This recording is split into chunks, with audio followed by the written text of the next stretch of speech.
علی ابراہیم وعلی آل ابراہیم انک حمید مجید۔ حاضرین،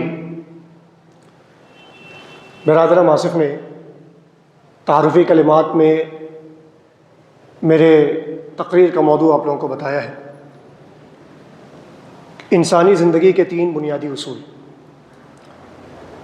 دراصل یہ کوئی نئے اصول یا نئی باتیں میں آپ کے سامنے بیان کرنے کے لیے نہیں آیا ہوں۔ یہ وہ اصول ہیں، یا ان اصول کے تحت جو بھی باتیں آئیں گی، یہ وہ باتیں ہوں گی جو آپ نے زندگی کے کسی نہ کسی مرحلے میں، کسی نہ کسی پروگرام میں، کسی نہ کسی مجلس میں ان باتوں کو آپ نے سنا ہوگا۔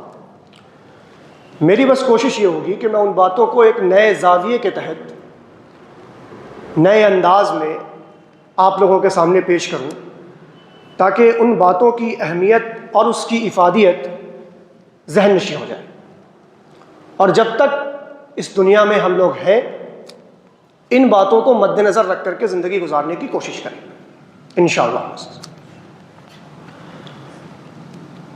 تخلیق انسانی کے بعد اللہ رب العالمین نے انسانوں کو بنیادی طور پر 3 چیزوں سے گھیرا ہے۔ وہی 3 بنیادی اصول میری تقریر کا موضوع ہے۔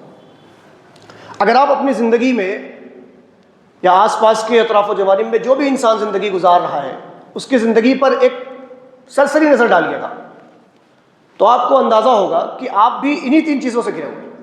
اس کے علاوہ چوتھی کوئی چیز نہیں ہو سکتی۔ کوئی بھی چیز ہوگی وہ انہی تینوں زمرے میں سے کسی ایک زمرے کے اندر آئے گی۔ پہلی چیز عقیدہ،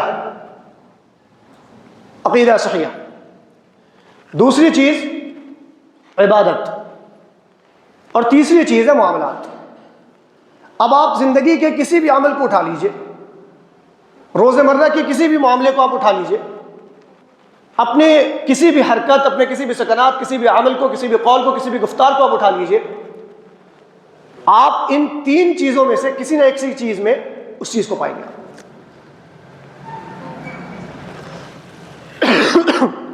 آپ نے عقیدے پر بھی بے شمار تقاریر سنی ہوگی، آپ نے عبادت پر بھی بے شمار تقاریر سنی ہوگی، آپ نے خود سے مطالعہ بھی کیا ہوگا، اور معاملات پر بھی آپ کو نصیحتوں سے نوازا گیا ہوگا۔ آپ نے قرآن کی تفاسیر میں، حدیث کے مطالعے کے دوران آپ نے معاملات کی سنجیدگی کیا ہے، معاملات کو ہمیں کس قدر درست رکھنا، آپ نے یہ ساری چیزیں پڑھی ہوں گی۔ لیکن آپ اسے اگر کرونالوجیکل آرڈر میں دیکھیے گا اور اس کے بعد انسانی زندگی میں اس کی اہمیت و افادیت پر غور کیجیے گا تو آپ کو اندازہ ہوگا۔ میں جو باتیں بتانا چاہ رہا ہوں وہ دھیرے دھیرے آپ کو سمجھ میں آئیں گی۔ میں نے سب سے پہلے جسے رکھا ہے وہ ہے عقیدہ، دوسرے نمبر پر میں نے رکھا ہے، دوسرے نمبر پر عبادات، تیسرے نمبر پر میں نے رکھا ہے معاملات۔ اب آپ آئیے پہلی چیز کی طرف، عقیدے کی طرف۔ یہ کسی بھی عمل کی قبولیت یا کسی بھی انسانی زندگی کی فلاح و بہبود کی بنیاد ہے۔ اگر عقیدہ درست نہیں ہے، آپ کی فکر درست نہیں ہے،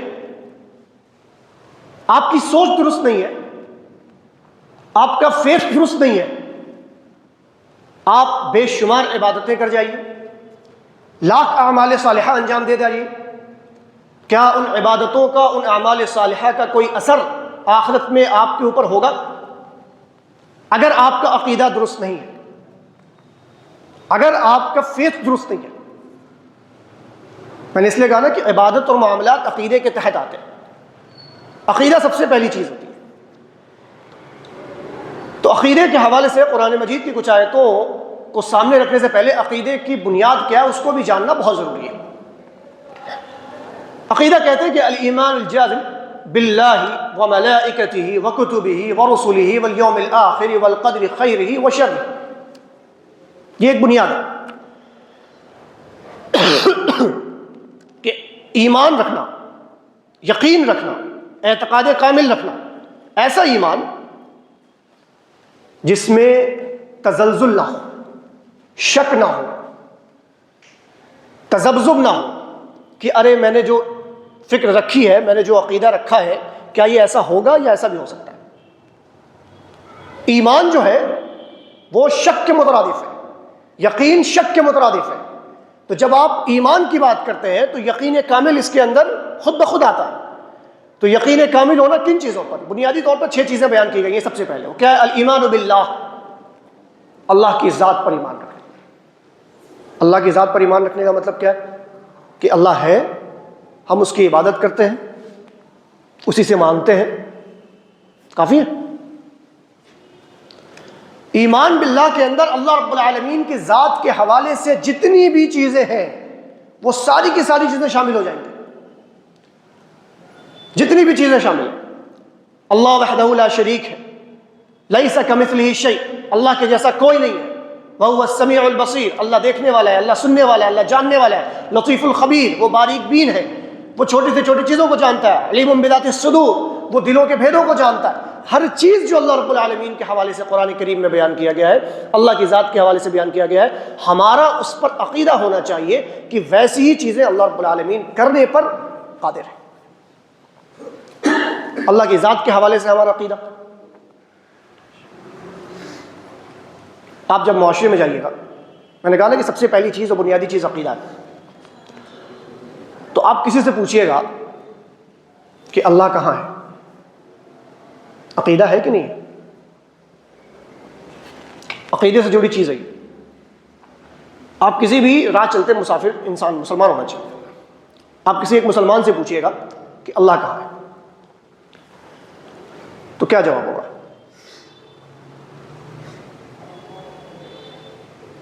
اللہ آسمان میں عرش پر مستوی ہے، یہ ان لوگوں کا جواب ہوگا جنہوں نے قرآن کا مطالعہ کیا ہے۔ الرحمن علی العرش استوى، کہ رحمان عرش پر مستوی ہے، اور الاستواء معلوم والکیف مجہول والایمان به واجب والسؤال عنہ بدعہ، کہ استوا معلوم ہے، کہ استوا ایک چیز ہے، اس پر ایمان رکھنا واجب ہے، والسؤال عنہ بدعہ والکیف مجہول، اور اللہ رب العالمین کے استوا ہونے کی کیفیت کیا ہے وہ ہمیں نہیں معلوم ہے، والسؤال عنہ بدعہ، اور اس کے حوالے سے سوال پہ سوال کرنا کہ آخر اللہ عرش پر ہے تو کیسے ہے، عرش ہے تو کیا ہے، اللہ عرش سے بڑا ہے یا عرش اللہ سے بڑا ہے، نعوذ باللہ من ذالک۔ اس طرح کے 50,000 جتنے بھی آپ سوال کر لیں، اس کے حوالے سے علماء سلف نے کہا کہ اس طرح کے سوال کرنا کیا ہے، بدعت میں شمار۔ تو یہ ان لوگوں کا عقیدہ ہے جن لوگوں نے قرآن کریم کا مطالعہ کیا ہے، جن لوگوں نے نبی کریم صلی اللہ علیہ وسلم کے فرامین کو پڑھا ہے، سمجھا ہے، جانا ہے، تب جا کر کے ان کا عقیدہ مضبوط ہوا ہے۔ لیکن عام مسلمانوں سے آپ جا کر کے پوچھیے گا، اور بہت سے لوگ اپنی باتوں میں اس بات پر زور دیتے ہیں کہ میں اللہ کو حاضر و ناظر جان کر کے یہ کہتا ہوں، کبھی سنا؟ اکثریت ایسے لوگوں کی۔ میں ایک چھوٹی سی مثال دے رہا ہوں کہ اللہ رب العالمین کی ذات کے حوالے سے عقیدے کی درستگی کتنی اہمیت کے حامل ہے۔ آپ کا عقیدہ بس ایک چھوٹی سی چیز ہے، یہ ایک مثال دے رہا ہوں میں، اگر یہ عقیدہ درست ہے تو آپ جنت میں چلے جائیں گے، حدیث سے اس کی مثال دوں گا۔ بیش شمار لوگ ایسے ہیں، اکثریت ایسے لوگوں کی ہے جنہوں نے قرآن کا مطالعہ نہ کیا، جنہوں نے حدیث کو نہیں پڑھا، جنہوں نے قرآن کی تفاسیر کو نہیں پڑھا، نبی کریم صلی اللہ علیہ وسلم کے فرامین کو نہیں پڑھا اللہ رب العالمین کے حوالے سے، اور جو چیزیں چلتی بھی آ رہی ہیں اسی چیزوں پر آنکھ بند کر کے ویسے ہی اپنی جہالت کے بنا پر یقین کرتے ہوئے چلے آ رہے ہیں۔ وہ بھی تو عقیدہ رکھ رہے ہیں نا، ان کا بھی تو یقین ہے نا، لیکن کیا وہ عقیدہ درست ہے؟ نہیں۔ ایک حدیث جس میں معاویہ بن الحکم السلمی رضی اللہ تعالیٰ بیان فرماتے ہیں کہ نبی کریم صلی اللہ علیہ وسلم کے پاس وہ آئے اور انہوں نے کہا، غور سے سنیے گا، انہوں نے اللہ کے رسول صلی اللہ علیہ وسلم سے کہا کہ اللہ کے رسول صلی اللہ علیہ وسلم، میری ایک غلام ہے، میری ایک لونڈی ہے، جس کو میں نے ایک تھپڑ مار دیا ہے، جس کو میں نے ایک تھپڑ مار دیا ہے، فعظم علی ذلک۔ تو نبی کریم صلی اللہ علیہ وسلم نے اس تھپڑ مارنے کو میرے اوپر بہت بڑی چیز سمجھی کہ بھائی تم نے غلام پر ہاتھ کیسے اٹھا دیا، تمہارے ماتحت جو ہے وہ تمہاری بہت بڑی ذمہ داری ہے، ان کا خیال رکھنا، ان کے سکون کا خیال رکھنا، ان کے اطمینان کا خیال رکھنا، یہ تمہارے لیے بہت ضروری ہے، تمہاری آخرت کے فلاح و بہبود کے لیے۔ ہماری مینٹالٹی یہ ہو گئی ہے کہ آج اگر ہمارے ماتحت کوئی ہے، ہمارے گھر میں کوئی کام کرتا ہے، تو ہمارا معاملہ بالکل پرسکون ہونا چاہیے۔ اس کی نیند خراب ہو جائے، اس کا چین خراب ہو جائے، اس اطمینان نہ ملے، اسے سکون نہ ملے، اسے صبح سے لے کر رات تک اسے کام کروا لیجئے، کوئی فرق نہیں پڑتا۔ پڑتا ہے؟ بہت کم لوگ ہوں گے جنہیں ان بات کا احساس ہوگا۔ جو ہمارے ماتحت میں لوگ ہیں، جنہیں ہم نوکر کہتے ہیں، سرونٹ کہتے ہیں، جو ہمارے یہاں کام کرتے ہیں، ہیلپر ہیں جو ہمارے، آپ اگر کسی کو ایز اے ہیلپر رکھ رہے ہیں تو آپ کی ذمہ داری مزید بڑھ جا رہی ہے، ایمانی اعتبار سے، دنیاوی اعتبار سے آپ کے لیے آسانی ہو رہی ہے، لیکن ایمانی نقطہ نگاہ سے آپ کے اوپر ذمہ داری مزید بڑھ جا رہی ہے۔ آپ نے اسے جھڑک دیا، آپ نے اسے گالی دے دیا، آپ نے اسے تھپڑ مار دیا، اگر غصے میں آ کر کے تو ذرا سوچیے اللہ رب العالمین کی بارگاہ میں ہمارا کیا حشر ہوگا. بہت سیویئر کیس ہے، اگر بہت ہٹ دھرم ہو گیا، بدتمیز ہو گیا وہ، تو ظاہر سی بات ہے تمیز میں جو ہمارے ماتحت ہوتے ہیں انہیں تمیز میں لانے کے لیے اللہ رب العالمین نے تعدیب کرنے کا حکم دیا ہے. لیکن ہر بات پر آپ اسے ڈانٹ رہے ہیں، ہر بات پر آپ اسے تھپڑ مار رہے ہیں، یہ چیز درست نہیں ہے. تو معاویہ بن حکم کہتے ہیں کہ میں نے نبی کریم صلی اللہ علیہ وسلم سے عرض کیا، اللہ کے رسول صلی اللہ علیہ وسلم میری ایک لونڈی تھی جو میرے یہاں کام کرتی ہے، میں نے اسے تھپڑ مار دیا ہے. نبی کریم صلی اللہ علیہ وسلم کو یہ چیز بہت بری گزری. تو اس کے بعد معاویہ بن الحکم نے دیکھا کہ جب نبی کریم صلی اللہ علیہ وسلم کو یہ بات اچھی نہیں لگی ہے تو انہوں نے کہا کہ اے اللہ کے رسول صلی اللہ علیہ وسلم، کیا میں اس لونڈی کو آزاد کر دوں؟ میں اس لونڈی کو آزاد کر دوں؟ تو نبی کریم صلی اللہ علیہ وسلم نے کہا کہ اتنی بھی کہ اس کو میرے پاس لے کر کے آؤ، لونڈی کو میرے پاس لے کر کے آؤ. اب میں چل رہا ہوں اپنے اصل موضوع کی طرف، عقیدے کی طرف. نبی کریم صلی اللہ علیہ وسلم کے سامنے وہ لونڈی لائی گئی، وہ کام کرنے والی لائی گئی. نبی کریم صلی اللہ علیہ وسلم نے اس سے پوچھا این اللہ. میں نے ایک مثال دیا تھا نا کہ اللہ رب العالمین کی ذات کے حوالے سے کہ صرف اللہ کی عبادت کر لینا یا یہ مان لینا کہ ہم اللہ رب العالمین کی عبادت کرتے ہیں، اللہ رب العالمین سے مانگتے ہیں، اللہ رازق ہے، ٹھیک ہے، کافی نہیں ہے. اللہ کی ذات کے حوالے سے جتنی بھی بنیادی چیزیں ہیں، جو بھی چھوٹی چھوٹی چیزیں ہیں، ان سب میں ہمارا عقیدہ درست ہونا بہت ضروری ہے. تب جا کر کے ہمارا عقیدہ مکمل ہوگا. تو اس لونڈی سے، اس لڑکی سے اللہ کے رسول صلی اللہ علیہ وسلم نے پوچھا کہ این اللہ؟ قالت فی السماء. تو اس لونڈی نے کہا کہ اللہ آسمان میں. اللہ آسمان میں. یہ نہیں پوچھا اللہ کے رسول صلی اللہ علیہ وسلم نے کہ تم اللہ کس کی عبادت کرتی ہو، ٹھیک ہے، کس سے مانگتی ہو، کس کے سامنے سجدہ کرتی ہو، یہ سب رسول اللہ صلی اللہ علیہ وسلم نے نہیں پوچھا. رسول اللہ صلی اللہ علیہ وسلم نے کیا پوچھا؟ این اللہ؟ قالت فی السماء. اللہ کہاں ہے؟ اس کا جواب تھا اللہ آسمان میں. دوسرا سوال ہوا من انا؟ میں کون ہوں؟ تو لونڈی کا جواب ہوا کہ رسول اللہ، آپ اللہ کے رسول صلی اللہ علیہ وسلم. یہ دو جواب جب اس لونڈی نے دیا تو نبی کریم صلی اللہ علیہ وسلم نے کہا کہ کہا اس کو آزاد کر دو فإنہا مؤمنہ، کیونکہ یہ مومنہ ہے، یہ ایمان والی ہے. عقیدے کی اہمیت پر اگر صرف اس حدیث کو پیش کر کے میں چھوڑ دوں تو کافی ہے کہ عقیدہ اگر درست نہیں ہے تو آپ کی زندگی پھر چاہے وہ کتنے عیش و عشرت والی زندگی ہو، کتنی پرسکون ہو، اطمینان والی زندگی ہو، آپ کی آخرت کبھی کامیاب نہیں ہو سکتی، یا ہماری آخرت کبھی کامیاب نہیں ہو سکتی. تو ایک چھوٹی سی مثال دی، آپ کبھی آپ جائیے گا، آپ اس چیز کا آپ پریکٹیکل کیجیے گا کہ بھی مسلمان بھائی آپ کو اگر مل جائیں گے راہ چلتے یا آپ کے گھر پہ کبھی کوئی مہمان آئیں گے تو ان سے باتوں باتوں میں آپ یہ دریافت ضرور کیجیے گا کہ اللہ کہاں ہے، ان کا کیا عقیدہ ہے. اکثریت آپ کو ایسے لوگوں کی ملے گی جو اللہ رب العالمین کو حاضر و ناظر جانتی ہے، اللہ رب العالمین کو ہر جگہ جانتی ہے، اللہ رب العالمین پہ آسمان میں ہونے کے قائل نہیں ہے، اللہ رب العالمین کے عرش پر مستوی ہونے کے قائل نہیں ہے وہ. تو ایسے لوگ در حقیقت عقیدے میں خرابی کے شکار ہیں. نبی کریم صلی اللہ علیہ وسلم کے فرمان کے مطابق ان کا عقیدہ نہیں ہے، ان کا عقیدہ درست نہیں ہے. بہت ساری ایسی آیات اللہ رب العالمین نے بیان فرمایا. ایک میں آپ کو مثال دیتا ہوں. اللہ رب العالمین نے کہا کہ الذین آمنوا ولم یلبسوا ایمانہم بظلم اولئک لہم الامن وهم مہتدون. بہت مشہور آیت، گائے بگائے آپ لوگوں نے اس کا ترجمہ بھی سنا ہوگا. اب اس کو عقیدے کے پس منظر میں دیکھیے. الذین آمنوا، جو ایمان لے کر کے آئے، ولم یلبسوا ایمانہم بظلم، اور اپنے ایمان کو ظلم سے ملبوس نہ کیا، یعنی شرک کی آمیزش ایمان کے اندر نہ کی. اولئک لہم الامن، ایسے لوگوں کے لیے امن ہے اور ایسے ہی لوگ ہدایت یافتہ ہیں. یعنی ایک شخص جو ایمان لے کر کے آ گیا، اب ایمان کے اندر یہ ساری چیزیں ہیں، بظاہر لا الہ الا اللہ محمد رسول اللہ صلی اللہ علیہ وسلم کہہ کر کے وہ مومن ہو گیا، لیکن اس کا عقیدہ اللہ رب العالمین کے حوالے سے غلط، اس کا عقیدہ رسول اللہ صلی اللہ علیہ وسلم کے حوالے سے غلط. اس کا غلط کا مطلب یہ ہے کہ میرے نظریے کے حساب سے غلط نہیں، آپ کے نظریے کے حساب سے غلط نہیں، بلکہ قرآن اور سنت کے مخالف اس کا عقیدہ ہے. قرآن جو کہتا ہے اور حدیث جو کہتا ہے اس کے مخالف اس کا عقیدہ ہے اللہ رب العالمین کے ذات کے حوالے سے اور رسول اللہ صلی اللہ علیہ وسلم کے قول و فرمان کے حوالے سے. تو کیا ایسا شخص پکا مومن ہے؟ کیا ایسا شخص کا عقیدہ درست ہے؟ سوچنے کی بات ہے. ہم بظاہر لا الہ الا اللہ محمد رسول اللہ کہہ کر کے نماز روزہ حج زکوٰۃ کر کے اور اس کے بعد معاملات کر کے نکل لیتے ہیں، دنیا سے رخصت ہو جاتے ہیں، اور ہم سمجھتے ہیں کہ اللہ رب العالمین ہماری مغفرت فرمائے کہ ہم 5 وقتہ نمازی تھے، ابھی اس پر بھی آئیں گے، اور ہم نے دنیا کے سارے معاملات میں بحسن خوبی جیسے ایسا کہا گیا تھا ہم نے ویسا کیا. لیکن سوال یہ ہے کہ عقیدہ کے بنیادی چیزوں پر کبھی توجہ دیا؟ عقیدہ یہ وہ چیز نہیں ہے کہ ایک بار جو سیکھ لیا ختم ہو گیا. عقیدہ ہماری بنیاد ہے اور ہمیں ہر دن، ہر گزرتے دن کے ساتھ اپنے عقیدے کی تجدید کرنے کی ضرورت ہوتی ہے، اپنے عقیدے پر نظر ثانی کرنے کی ضرورت ہوتی ہے. کیا کوئی ایسی فکر ہمارے دل میں رائج تو نہیں ہو گئی، ہمارے ذہن میں رائج تو نہیں ہو گئی جو ہمارے آخرت کی خرابی کا ذریعہ بن جائے؟ بظاہر ہم مسلمان ہیں، بظاہر ہم ایمان والے ہیں، بظاہر ہم اللہ رب العالمین اور اس کے پیارے حبیب صلی اللہ علیہ وسلم کے ماننے والے ہیں، لیکن یہ چھوٹی چھوٹی چیزیں جو ہے ہمارے ایمان کو خراب کر دیتی ہیں۔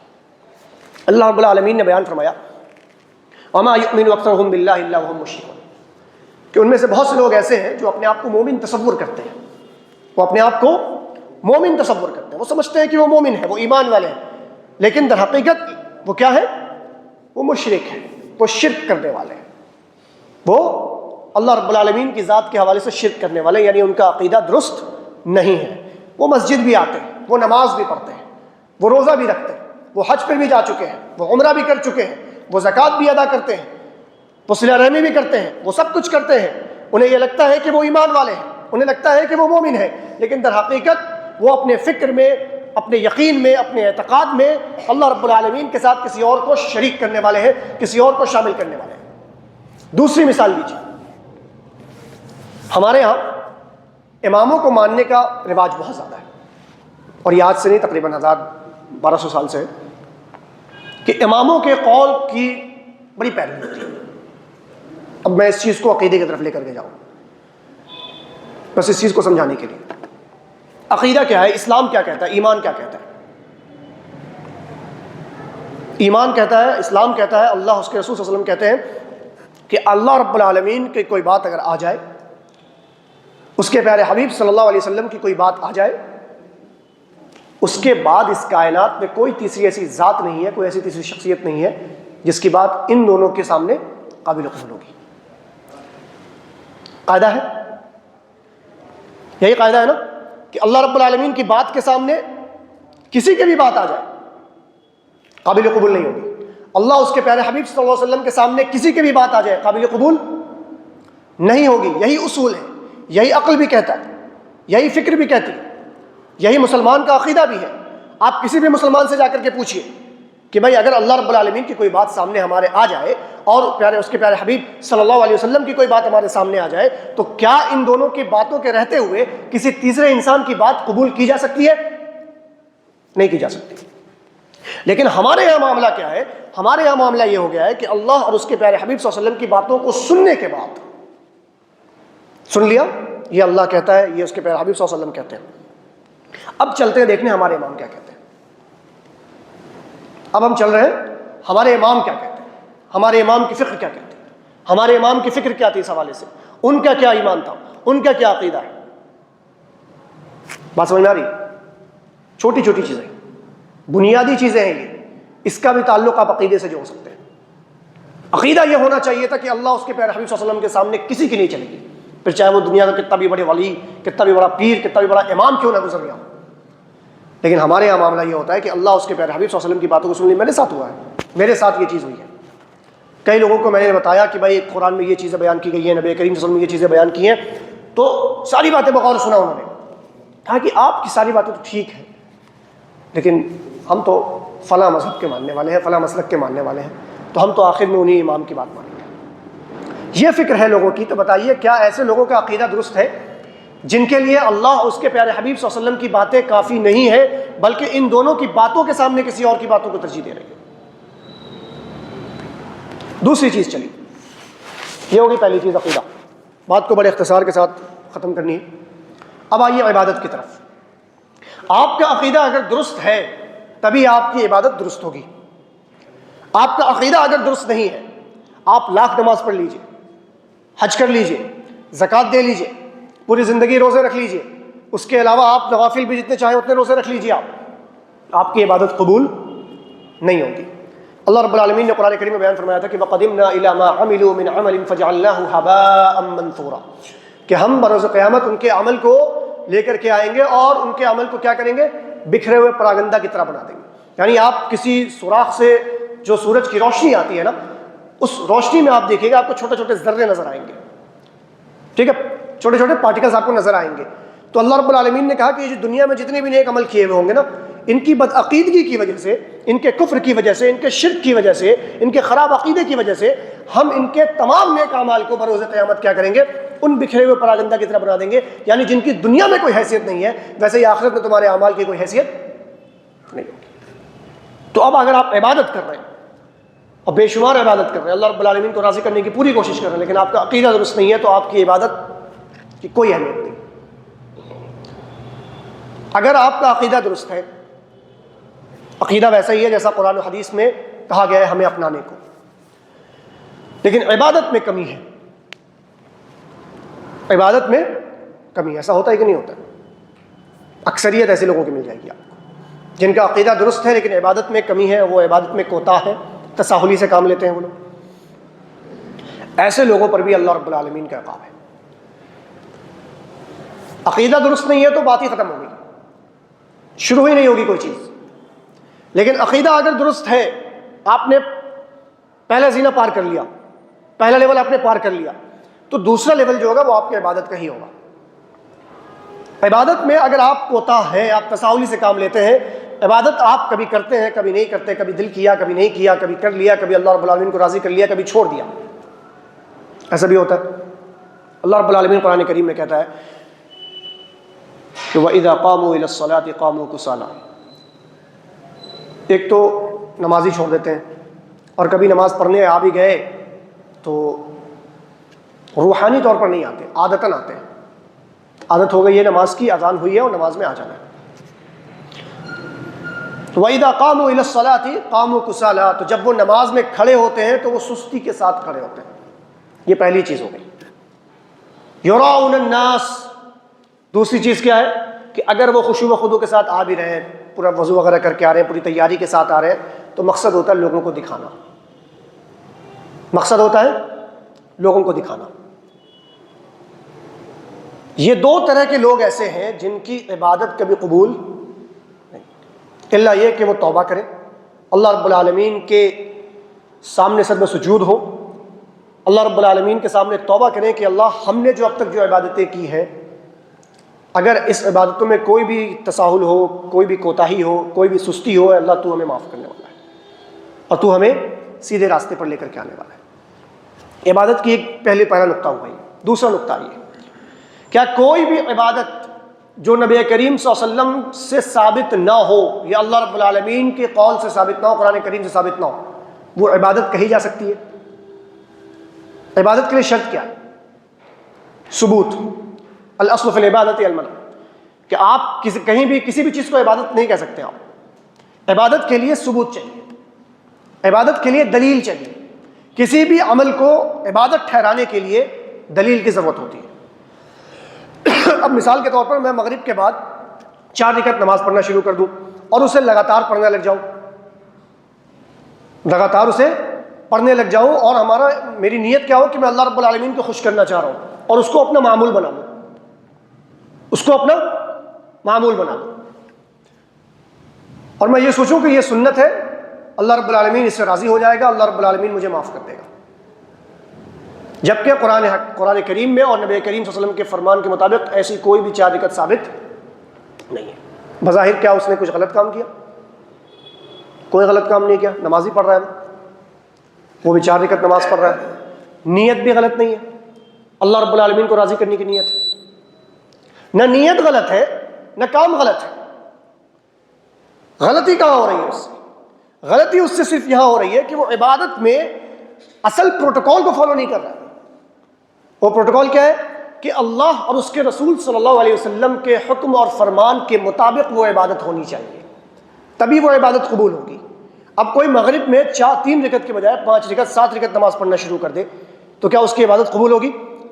نہیں ہوگی۔ یہی لاجک کہتا ہے، یہی عقل بھی کہتی ہے، کیونکہ ہمیں ایک چیز کے تحت بانڈ کیا گیا ہے، قرآن اور حدیث کا ہمیں بانڈ کیا گیا ہے۔ ہم جب تک زندہ رہیں گے قرآن اور حدیث کے مطابق ہی ہم زندگی گزاریں گے، اس کے علاوہ ہم کسی تیسری چیز کی طرف نہیں دیکھ سکتے۔ جو قرآن کہتا ہے، جو حدیث کہتا ہے، ہمیں اسی چیز کو فالو کرنا ہے۔ تو قرآن کہتا ہے کہ آپ کو، اور حدیث کہتا ہے اور اللہ کے رسول صلی اللہ علیہ وسلم کہتا ہے کہ آپ کو مغرب کی نماز 3 رکعت پڑھنی ہے، میں اتنا ہی پڑھوں گا، اس سے زیادہ پڑھوں گا تو پھر اللہ رب العالمین ناراضی ہوگا، بلکہ ہمارے لیے کیا ہو جائے گا؟ وہ وبال جان ہو جائے گا۔ نبی کریم صلی اللہ علیہ وسلم بیان فرمایا کہ من عمل عملا لیس علیہ امرنا فہو رد، جس نے کوئی بھی ایسا کام کیا، کوئی بھی، میں یہاں ایک مثال دیا تھا نماز کی، آپ کسی بھی عبادت کی طرف لے جائیں، کسی بھی کام کی طرف آپ لے جائیں، من عمل عملا، جس نے کوئی بھی ایسا کام کیا لیس علیہ امرنا، جس پر میرا حکم صادر نہیں ہوا، جس کے مطابق میرا فرمان موجود نہیں ہے۔ اب اس عمل میں نیت کیا ہے؟ اللہ رب العالمین کی رضامندی ہے۔ اس عمل میں نیت کیا ہے کہ اس کے تحت مجھے ثواب ملے گا۔ اس عمل میں نیت کیا ہے کہ اس کے تحت میں اگر کروں گا تو جنت میں چلا جاؤں گا۔ اس عمل میں نیت کیا ہے کہ اگر یہ نہ کروں تو میں گستاخ قرار دیا جاؤں گا۔ اس عمل میں نیت یہ ہو گیا کہ اگر میں یہ نہ کروں تو شاید میں جہنم میں چلا جاؤں گا۔ اس عمل میں اگر یہ نیت آ گئی کہ اگر یہ میں عمل کروں گا تو ہو سکتا ہے کہ اللہ رب العالمین مجھے جنت میں داخل کر دے۔ یہ ساری چیزیں اگر اس عمل میں شامل ہو جا رہی ہیں یا ان میں سے کوئی بھی ایک چیز شامل ہو جا رہی ہے، لیکن وہ عمل نہ قرآن سے ثابت ہے اور نہ پیارے حبیب صلی اللہ علیہ وسلم سے ثابت ہے، پھر چاہے وہ کچھ بھی کہہ لے، وہ عبادت تصور نہیں ہوگی، وہ عبادت نہیں ہو سکتی، اسے ہم عبادت کا نام نہیں دے سکتے۔ پھر چاہے آپ اس میں لاکھ محنت کر لیں، آپ ریاضت کر لیں، اس میں آپ وقت لگا لیں، اپنی محنت کر لیں، آپ توانائی اپنی صرف کر لیں، آپ وہ عبادت نہیں ہو سکتی۔ عبادت وہی ہوگی جو اللہ اس کے پیارے حبیب صلی اللہ علیہ وسلم سے ثابت ہوگی۔ تو عقیدہ آپ کا درست ہے، لیکن عبادت میں کوتاہی ہے، کمی ہے، تو آپ کو جہنم میں، ہمیں جہنم میں جانا پڑے گا۔ سمجھ میں آ رہی ہے بات؟ وہ حدیث آپ کو معلوم ہے، مسلم شریف کی غالباً یا بخاری شریف کی روایت ہے، بڑی لمبی روایت ہے، جس میں اللہ کے رسول صلی اللہ علیہ وسلم بیان فرماتے ہیں کہ جب اللہ رب العالمین سارے فیصلوں سے فارغ ہو جائے گا تو اس کے بعد اللہ رب العالمین فرشتوں کو حکم دے گا کہ جہنم میں سے ایسے لوگوں کو نکالو جنہوں نے دنیا میں توحید کا اقرار کیا تھا۔ تو فرشتے ایسے لوگوں کو ڈھونڈ کر کے نکالیں گے، غور کیجیے گا اس روایت پہ، فرشتے ایسے لوگوں کو ڈھونڈ کر کے نکالیں گے، اور پہچانیں گے کیسے؟ کیسے پہچانیں گے؟ سجدے کے نشان سے پہچانیں گے، سجدے کے نشان سے پہچانیں گے۔ اور کہاں ہوں گے یہ لوگ سجدے کے نشان والے؟ جہنم میں ہوں گے۔ بہت باریک چیز ہے یہ۔ سجدے کے نشان سے فرشتے پہچانیں گے کن لوگوں کو؟ جو جہنم میں ہوں گے، انہیں جہنم سے نکالنے کی بات ہو رہی ہے یہاں پہ۔ پتہ یہ چلا کہ اگر ہم نماز بھی پڑھ لے رہے ہیں، 5 وقت کی نماز پڑھ لے رہے ہیں، اور باقی ساری عبادتوں کو ہم کما حق کر لے رہے ہیں، تو اس کا مطلب یہ ہمارے لیے ضمانت نہیں ہو گئی کہ ہم جنت میں چلے ہی جائیں گے۔ آگے معاملات میں جب آئیں گے تو آپ کو سمجھ میں آئے گی یہ چیز۔ تو فرشتوں کو حکم ہوگا کہ ایسے لوگوں کو پہچانو، وہ پہچانے جائیں گے سجدے کے نشان سے، کیونکہ اللہ رب العالمین جہنم کی آگ پر سجدے کے نشان کو جلانا حرام کر دے گا۔ جہنم کی آگ بس اس نشان کو نہیں جلائے گی، باقی پورے جسم کو جلا دے گی۔ تو یہ جو روایت ہے، یہ جو بہت باریک باتیں جو نبی کریم صلی اللہ علیہ وسلم نے بیان فرمائی ہے، بس اوقات ہم بھول جاتے ہیں۔ تعارفی کلمات میں آصف مدنی نے یہ بات کہی تھی کہ نصیحتیں بعض اوقات ایسی ہوتی ہیں جو ہمیں معلوم ہوتی ہیں لیکن ذہن کے کسی گوشے میں وہ چھپ جاتی ہیں، تو وقتاً فوقتاً نصیحتوں کے تحت ہمیں ان باتوں کو زندہ کرنا ہوتا ہے، اپنی زندگی میں ان چیزوں کو نافذ کرنا ہوتا ہے۔ عقیدہ درست ہے، عبادت میں کوتاہ ہے، ہمیں جہنم میں جانا ہوگا۔ عقیدہ درست ہے، عبادت بھی درست ہے، عبادت بھی ویسے ہی ہم کرتے ہیں جیسے اللہ کے رسول صلی اللہ علیہ وسلم نے ہمیں کرنے کا حکم دیا ہے۔ ہم 5 وقتہ نمازی بھی ہیں، ہم نے استطاعت کے بقدر حج بھی کر لیا، روزے بھی رکھتے ہیں، زکوٰۃ بھی دیتے ہیں، اس کے بعد قربانی بھی کرتے ہیں، ساری چیزیں کرتے ہیں جو چیزیں عبادت میں شامل ہیں۔ پھر آتی ہے تیسری چیز، معاملات۔ یہ بہت بنیادی چیز ہے، میں نے اس لیے کہا تھا کہ کرونالوجیکل آرڈر میں آپ کو بتاؤں گا۔ عقیدہ سب سے پہلے، عبادت دوسرے نمبر پہ، تیسرے نمبر پہ ہے معاملات۔ معاملات کیا ہے؟ روز مرہ میں کیے گئے اعمال، روز مرہ میں کی گئی ساری چیزیں معاملات میں شامل ہیں۔ شادی بیاہ، خرید و فروخت، گفتگو، بات چیت کرنا، جانا آنا، مہمانی میں جانا، عیادت کرنا، کچھ بھی کرنا، جتنی بھی چیزیں آپ شامل کر لیں، آپ مہمان نوازی کرنا، یہ ساری چیزیں کس میں؟ معاملات میں۔ ساری کی ساری چیزیں معاملات میں۔ اب آپ یہ غور کیجیے، عقیدہ درست ہے، عبادت بھی درست ہے، معاملات میں کوتاہی ہے۔ کون یہاں پہ ایسا انسان ہے جو یہ دعویٰ کر سکتے ہے کہ وہ معاملات میں 100% درست ہے؟ اس کے سارے معاملات درست ہیں؟ کوئی دعویٰ کر سکتا ہے؟ کوئی نہیں کر سکتا۔ بطور مثال میں بس 2 روایت پیش کروں گا، اس کے بعد اپنی بات کو ختم کروں گا۔ بڑی مشہور روایت ہے، بات کئی دفعہ آپ لوگوں نے سنا ہوگا، آپ لوگوں نے پڑھا بھی ہوگا علماء کرام کی زبان سے، جمعے کے خطبے میں، باقی دروس میں، جس میں نبی کریم صلی اللہ علیہ وسلم نے فرمایا، ابو ہریرہ رضی اللہ عنہ روایت کرتے ہیں کہ نبی کریم صلی اللہ علیہ وسلم نے صحابہ کرام سے دریافت کیا تھا کہ اتدرون ما المفلس، جانتے ہو مفلس کون ہے؟ روایت سنی آپ لوگوں نے؟ اب اسے اس کانٹیکس میں دیکھیے آپ، عقیدہ، عبادت، معاملات۔ اس کنٹیکسٹ میں آپ اس حدیث کو دیکھیے گا، عقیدہ درست ہے آپ کا، آپ کی عبادتیں بھی درست ہیں، عبادت بھی آپ وقت پر ادا کرتے ہیں، ساری چیزوں کو کرتے ہیں آپ۔ اب آئیے معاملات میں، نبی کریم صلی اللہ علیہ وسلم کا سوال ہوا کہ اتدرون ما المفلس قالوا المفلس فینا من لا درہم ولا متاع۔ صحابہ کرام نے جواب دیا کہ ہمارے درمیان تو مفلس وہ ہے نا جس کے پاس پیسہ نہیں ہوگا، درہم و دینار نہ ہو، جس کے پاس آرام و آشائش کا سامان نہ ہو، وہی مفلس ہوا۔ تو نبی کریم صلی اللہ علیہ وسلم نے بیان فرمایا تھا کہ المفلس فینا من امتی یاتی یوم القیامت بصلاۃ وصیام وزکات۔ مفلس ہمارے درمیان وہ ہے جو بروز قیامت اپنے نامہ اعمال میں روزہ لے کر کے آئے گا، نماز لے کر کے آئے گا، حج لے کر کے آئے گا، زکوٰۃ لے کر کے آئے گا، قربانی، آپ جتنی بھی چیزیں اس میں شامل کر سکتے ہیں آپ کر لیجیے۔ اس کے نامہ اعمال میں عبادت کے سارے انواع و اقسام شامل ہوں گے، سارے نوع کی عبادتیں شامل ہوں گی۔ وہ دنیا سے رخصت ہوا تو یہ تصور ہوگا اس کا یہ عقیدہ، اس کا یہ وہم و گمان میں اس کی یہ بات ہوگی کہ میں دنیا سے جا رہا ہوں، مجھے جنت میں جانے سے کوئی نہیں روک سکتا، کیونکہ میں نے پوری زندگی اللہ رب العالمین کی عبادت کی ہے، میں نے پوری زندگی اللہ رب العالمین کو راضی کرنے کی کوشش کی ہے۔ تو نبی کریم صلی اللہ علیہ وسلم نے بیان فرمایا کہ المفلس من امتی یاتی یوم القیامہ بصلاۃ وصیام وزکات۔ میرے امت میں کچھ لوگ مفلس ایسے ہیں جو قیامت کے روز نماز، روزہ، حج، زکوٰۃ لے کر کے آئیں گے، ویاتی قد شتم ھذا، لیکن وہ اس حالت میں بھی آئیں گے کہ اس نے دنیا میں کسی کو گالی دی ہوگی۔ معاملات، قد شتم ھذا، اس نے دنیا میں کسی کو گالی دیا ہوگا، وقذف ھذا، کسی پر بہتان لگایا ہوگا، واکل مال ھذا، کسی کا اس نے مال کھا لیا ہوگا۔ یہ ساری چیزیں کس میں شامل ہو رہی ہیں؟ ساری کی ساری چیزیں معاملات میں آ رہی ہیں۔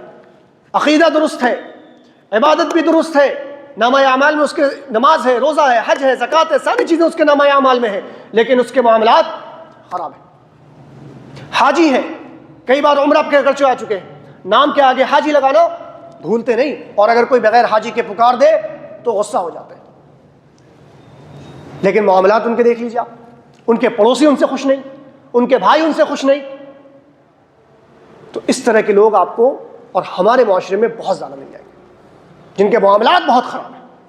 تو نبی کریم صلی اللہ علیہ وسلم نے بیان فرمایا کہ وضرب ھذا، اس نے کسی پر ظلم کیا ہوگا، کسی کو مارا ہوگا، فیعطى ھذا من حسناته وھذا من حسناته، تو پھر کیا ہوگا؟ پھر ہوگا اللہ رب العالمین کا میزان اعتدال، اللہ رب العالمین پھر فیصلہ کرنا شروع کرے گا، جس پر اس نے ظلم کیا ہوگا، جس کا اس نے حق مارا ہوگا، اس کے بعد اس کے سارے نیکیوں کو نکال کے دوسروں کو دے دیا جائے۔ جو انسان دنیا سے رخصت ہو رہا تھا یہ یقین لے کر کے، یہ اعتقاد لے کر کے کہ میں دنیا سے جا رہا ہوں، میں جنتی ہوں کیونکہ میں نے دنیا میں عبادتیں کی ہیں، میرا عقیدہ درست تھا، لیکن معاملات پر اس نے توجہ نہیں دیا، اللہ رب العالمین اس کی نیکیوں کو اٹھا کر کے سارے لوگوں میں تقسیم کرے گا، اس کی نیکیاں ختم ہو جائیں گی، لیکن اس کے معاملات کی خرابی ابھی بھی باقی ہوگی۔ پھر اللہ رب العالمین کیا کرے گا؟ جن لوگوں کے ساتھ ابھی بھی اس کے معاملات خراب ہیں ان کے گناہوں کو ان کے سر پر ڈالنا شروع کر دے گا،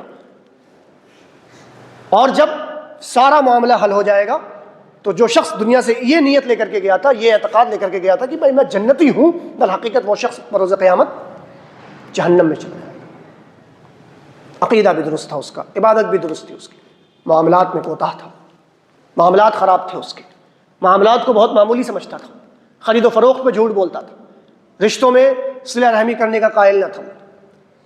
آپ جن چیزوں میں چاہیں اس میں شامل کر لیں، آپ شادی بیاہ میں معاملات کے حوالے سے اللہ رب العالمین اس کے پیارے حبیب صلی اللہ علیہ وسلم کی باتوں کو پس پش ڈالنے والا تھا، کسی بھی چیز پر دھیان نہیں دیتا تھا، اس کا بس یہ یقین تھا کہ میرا عقیدہ درست ہے، میرے عبادات درست ہیں، میں اب جنت میں چلا ہی جاؤں گا۔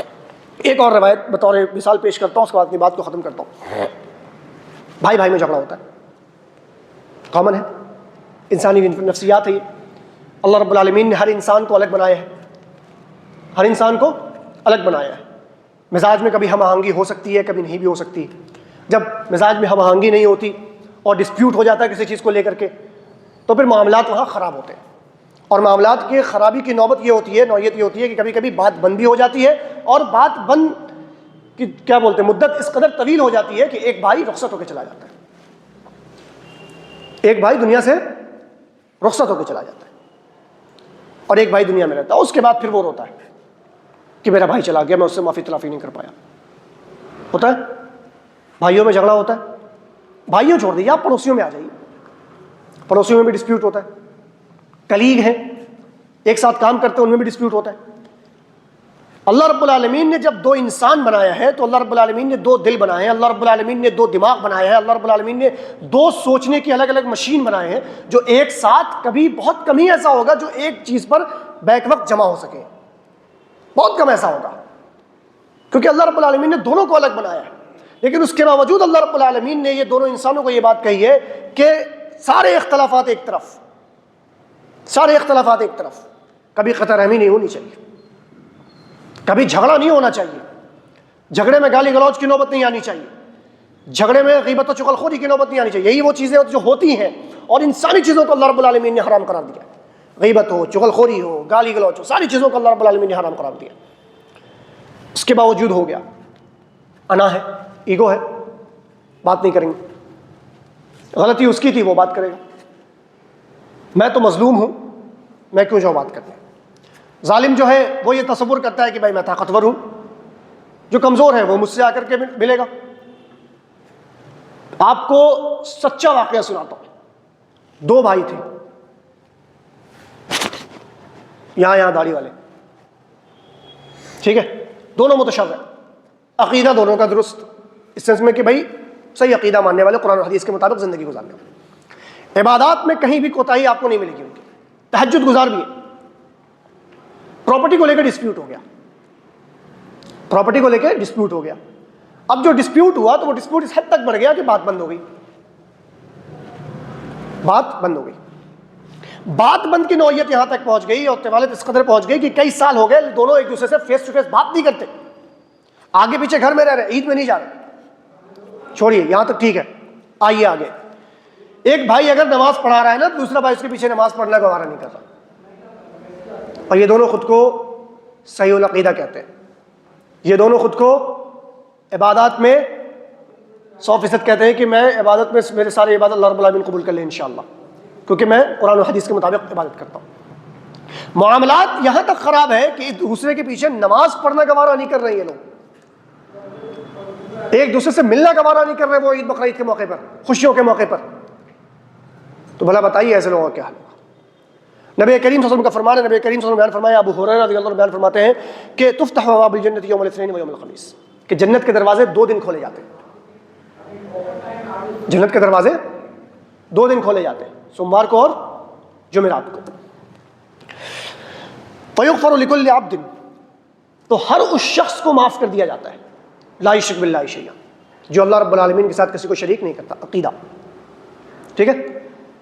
ہر وہ شخص معافی کے قابل سمجھا جاتا ہے جس نے اللہ رب العالمین کے ساتھ کسی کو شریک نہ کیا ہو، سوائے ایسے انسان کے جس میں اس کے اور اس کے بھائی کے درمیان جھگڑا ہو، سوائے ایسے انسان کے جس میں اس کے اور اس کے بھائی کے درمیان جھگڑا ہو، کدورت ہو، اختلاف ہو، اور یہ اختلاف کی مدت طویل ہوتی جا رہی ہے، تو اللہ رب العالمین کہتا ہے انظروا هذین، مہلت دو ان لوگوں کو، نامہ اعمال نہیں قبول ہو رہے، اعمال اوپر نہیں اٹھ رہے ابھی، اللہ رب العالمین انہیں مہلت دینے کے لیے کہتا ہے، ایک بار نہیں، حدیث کے اندر 3 بار الفاظ آئیں گے کہ ان دونوں کو مہلت دو، ان دونوں کو مہلت دو، ان دونوں کو مہلت دو، یہاں تک کہ یہ لوگ اپنے عمل سے توبہ کر لیں، یہاں تک کہ یہ لوگ اپنے اعمال سے توبہ کر کے اللہ رب العالمین کی بارگاہ میں سر سجود ہو کر کے معافی تلافی کا کام کر لیں۔ کیونکہ اگر آپ کے معاملات خراب ہیں، جیسے کہ پہلی حدیث میں نے پڑھی اور دوسری حدیث میں نے پڑھ کے آپ کو سنائی، اگر آپ کے معاملات خراب ہیں تو یقین جانیے عقیدہ درست ہو، عبادت بھی درست ہو، لیکن معاملات خراب ہے تو اللہ رب العالمین ہمیں اور آپ کو جہنم میں ڈال دے گا۔ عقیدہ خراب ہے تب تو معاملہ ہی ختم ہے، پھر تو نہ عبادت کوئی کام آئے گی نہ معاملات کوئی کام آئے گی، اور اگر عقیدہ درست ہے، عبادت میں کوتا ہے، تب بھی ہمیں جہنم میں جانا پڑے گا۔